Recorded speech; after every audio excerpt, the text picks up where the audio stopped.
As obesity rises, big food and dietitians push anti-diet advice. I'm going to speak about this from a well-rounded, non-biased point of view, okay?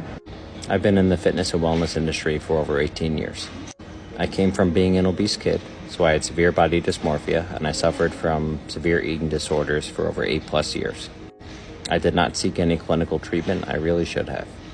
I had exercise bulimia, I chewed and spit, I had severe binge eating disorders, and I let my mental health go to complete shit in pursuit of perceived health. We cannot ignore the mortality rate when it comes to eating disorders.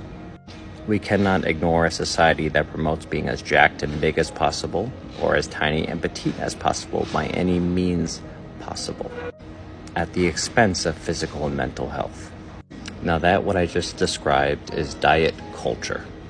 And when people speak in absolutes and don't appreciate nuance, then they're kind of going towards diet culture. No food is inherently bad for you. There's more nutrient dense and less nutrient dense. You can't use words like literally poison, especially if you don't talk about dosage. There is no actual, credible, peer-reviewed research that says seed oils are anywhere near as dangerous as they claim to be. Okay, my point is there's a lot of bullshit out there. Now, having said all that, there still needs to be a talk about actual education when it comes to proper nutrients. For the most part, my wife and I have whole food ingredients. We have the nutrients we need. But I also include stuff like this every once in a while to help with my protein requirements and just because I like them. Now, any credible functional dietitian in this field would say that I live a very healthy and balanced lifestyle. People who listen to pseudoscience think I'm being poisoned just by having this, and I should have strict elimination. This can trigger all sorts of eating disorders and go down the dark, dark road. But we need to teach people what intuitive eating actually means. We need to help people with portion control and balance. We need to tell people who aren't as fortunate from a socioeconomic status on how to feed themselves and their families properly. We have to come to terms with the fact that everyone is different.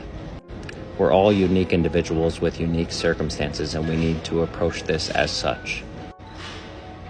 I agree that we should not be promoting diet culture. We should not have strict elimination without peer-reviewed evidence as to why.